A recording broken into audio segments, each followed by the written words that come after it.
Olá e bem-vindos. Já alguma vez sentiram que estavam a ser julgados por um sistema que simplesmente não faz sentido?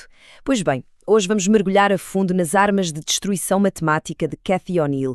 Estamos a falar de algoritmos, aqueles processos invisíveis que tomam decisões super importantes sobre as nossas vidas e que muitas vezes têm consequências bem devastadoras. Imaginem só a vossa carreira, a vossa competência a ser avaliada por uma fórmula secreta quase aleatória. Foi exatamente isto que aconteceu a Tim Clifford, um professor com 26 anos de experiência. Num ano, a pontuação dele foi um humilhante 6 em 100.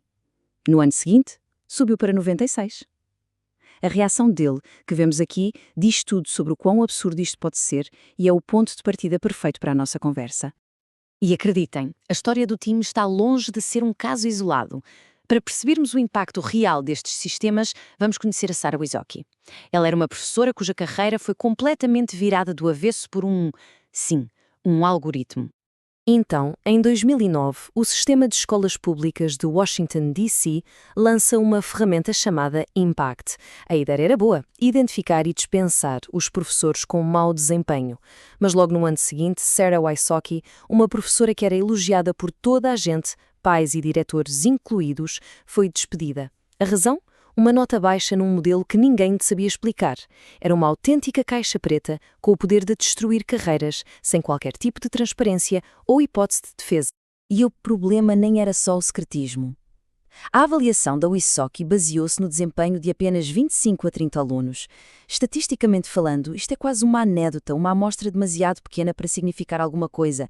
E pior, quando ela tentou argumentar mostrando provas de que as notas iniciais dos seus alunos poderiam estar inflacionadas, o que a fazia parecer uma má professora por comparação, ninguém quis saber. Foi ignorada. A decisão da máquina era final. O caso da Sarah Wysocki é, infelizmente, o exemplo perfeito daquilo que a cientista de dados Cathy O'Neil chama uma arma de destruição matemática, ou pela sigla uma ADM. Uma ADM não é um algoritmo qualquer. Segundo O'Neil, é um modelo matemático que tem 3 características, digamos, tóxicas. Primeiro, é opaco. É uma caixa preta cujas regras são um segredo bem guardado. Segundo, opera em grande escala, o que significa que afeta a vida de milhares ou mesmo milhões de pessoas. E por último, e mais importante, causa danos reais, muitas vezes prendendo as vítimas em ciclos viciosos que só reforçam as desigualdades que já existem. É precisamente esta combinação de 3 fatores que torna estas armas tão perigosas. Pensem nisto. O secretismo impede que os erros sejam corrigidos. A escala faz com que esses erros se espalhem e afetem a sociedade em geral. E o dano cria uma espécie de espiral descendente, em que o próprio modelo parece justificar as suas decisões injustas. Para as vítimas, torna-se quase impossível escapar. E se estão a pensar que isto só acontece no mundo da educação, desenganem-se. As ADMs estão a espalhar-se por quase todas as áreas da nossa vida, desde a forma como se arranja um emprego até ao sistema da justiça. Vamos pensar no processo de contratação. Hoje em dia, há testes de personalidade automáticos que podem simplesmente eliminar candidatos super qualificados só porque mostram traços que o sistema associa a problemas de saúde mental. Ou então, o uso da pontuação de crédito. Foi criada para avaliar o risco de um empréstimo, mas agora é usada para negar empregos. Isto cria um ciclo vicioso terrível. Não se consegue um emprego por causa do mau crédito e o crédito piora, porque não se consegue arranjar emprego. E no sistema de justiça é assustador. Existem softwares de policiamento preditivo, como o Predpol, que usam dados antigos sobre detenções para decidir onde enviar mais polícia. O resultado? Enviam mais polícia para bairros pobres. E, claro, com mais polícia, há mais detenções por delitos menores, o que aos olhos do algoritmo prova que ele estava certo desde o início.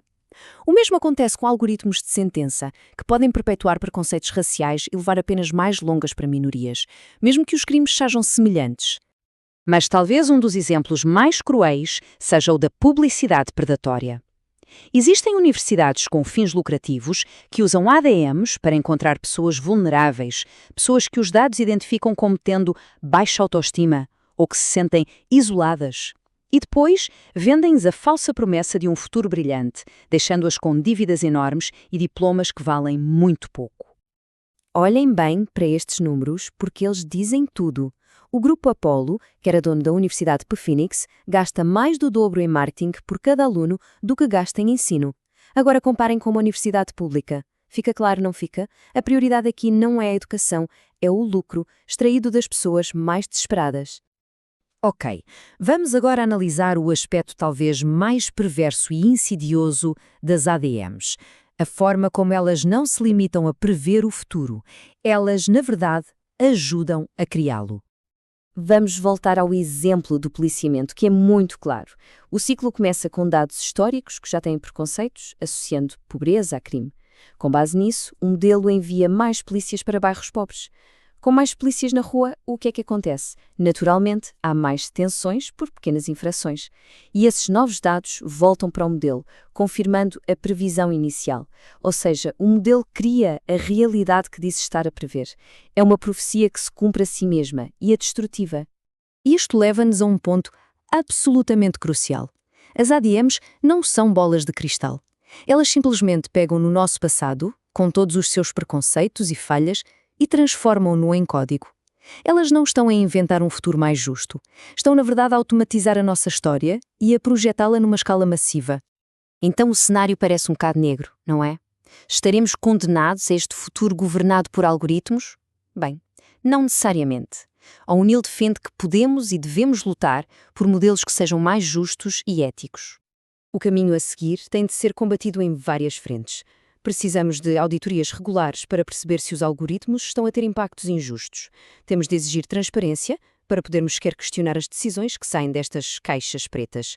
Os próprios criadores destes sistemas precisam de um código de ética, quase como um juramento médico, e talvez o mais importante de tudo, precisamos de criar sistemas que aprendam com o feedback humano e corrijam os seus erros, em vez de os reforçarem cegamente. E esta luta pela transparência é fundamental, especialmente porque muitos de nós nem sequer se apercebem de que estão a ser avaliados. Sabiam que, num estudo de 2013, 62% dos utilizadores do Facebook não faziam ideia de que o seu feed de notícias era filtrado por um algoritmo? Esta falta de consciência é o terreno perfeito para as ADMs prosperarem, a operar na sombra. E tudo isto nos leva à pergunta final, que é talvez a mais importante de todas. Num mundo cada vez mais governado por estes modelos opacos, quando um algoritmo nega um emprego, um empréstimo ou até a liberdade a alguém, quem é o responsável? O programador? A empresa que o usa? O próprio algoritmo? Esta é a grande questão que precisamos de resolver para garantir que a justiça tem um lugar na era dos algoritmos.